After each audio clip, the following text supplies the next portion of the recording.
Madam President, we're working on the NDAA.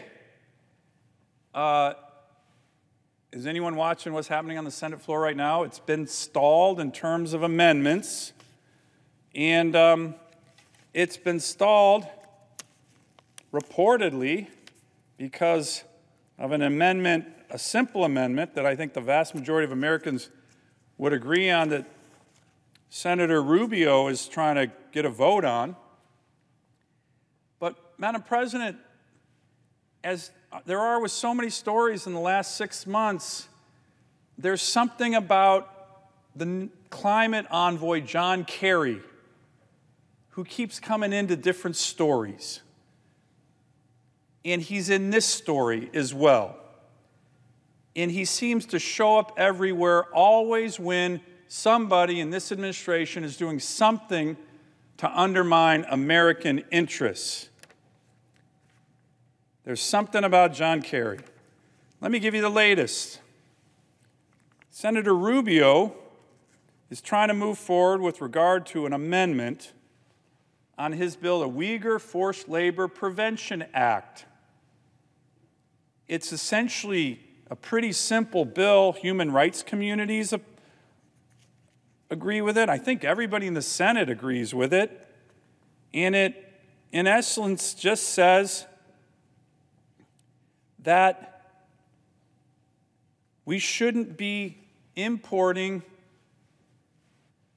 solar panels and other products made in China that are produced with forced labor or slave labor. What American wouldn't agree with that? What American wouldn't agree with that? I think every senator agrees with that. But evidently, there's one American who disagrees with that. Here's an article today, Madam President,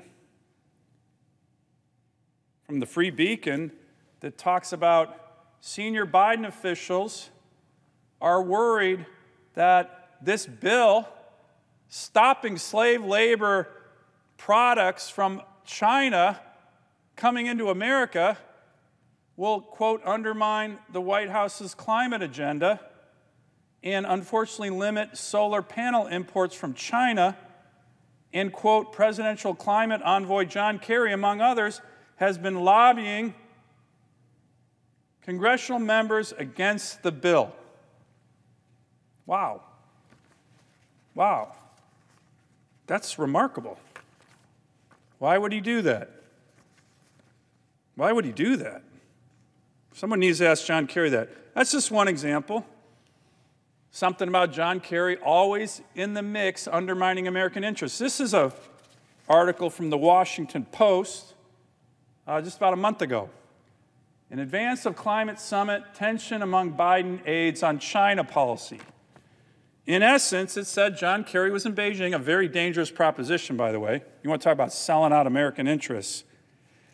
And he was begging the Chinese to cooperate on climate change, but they said they're not going to commence, I'm reading from the Washington Post, cooperation until the United States tones it down on human rights, Hong Kong, Taiwan, and trade.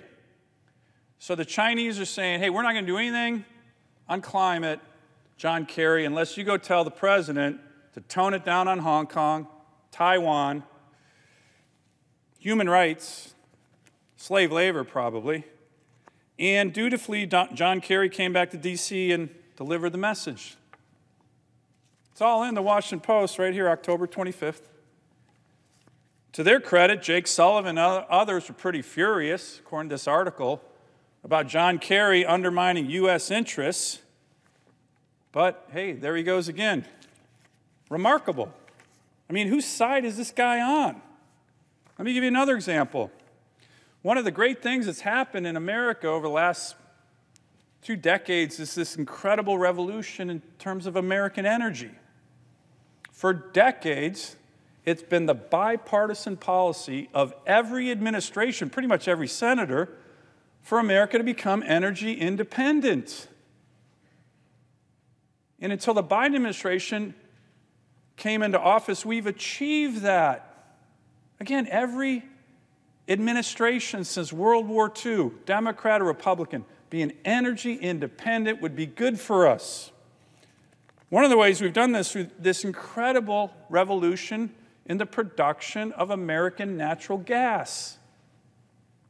It's made us the leader in reducing global greenhouse gas emissions in the world by far.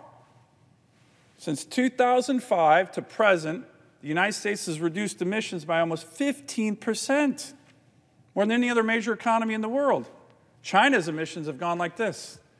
So you would think the export of American LNG all around the world, which is happening, would be great for our workers. It is. Great for our national security. It is. And really good for the environment. It is. Heck, we're even exporting to India and China. That'll help them reduce emissions. This is a win, win, win, win, win. So imagine my surprise when I've met with foreign officials, I won't name them, who have said to me, John Kerry is telling us in our country, in Asia and in Europe, don't buy American natural gas. What? Don't buy American natural gas. Why? I don't know. But there he goes again, undermining U.S. interests, undermining American workers. By the way, undermining the global environment on that one. You don't buy American natural gas, you're going to be producing coal in China. This is what I've heard. And then let me give you one more, Madam President. I came on the floor several months ago, only about 5 months ago, called for the resignation of John Kerry after the interview of his friend, the foreign minister of Iran, the largest state sponsor of terrorism, Foreign Minister Zarif, who was recorded in an interview that was leaked that said John Kerry told him a couple years ago, when Zarif was the Iranian foreign minister, about covert Israeli actions against Israeli interests in Syria. Now think about that. According to news reports, Zarif is heard saying, and we all heard the video, it was former U.S. Secretary John Kerry who told me Israel had launched more than 200 attacks on Iranian forces in Syria, selling out and betraying our biggest ally in the Middle East, Israel. There's something about John Kerry. And every time that guy goes on a mission, you can assure that American national security interests are being undermined. So here's a Christmas present I think the whole country would benefit from.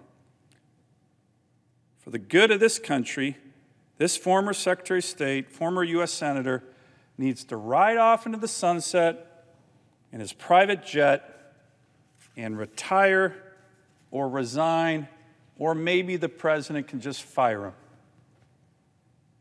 We don't need him undermining American interests anymore. I yield the floor.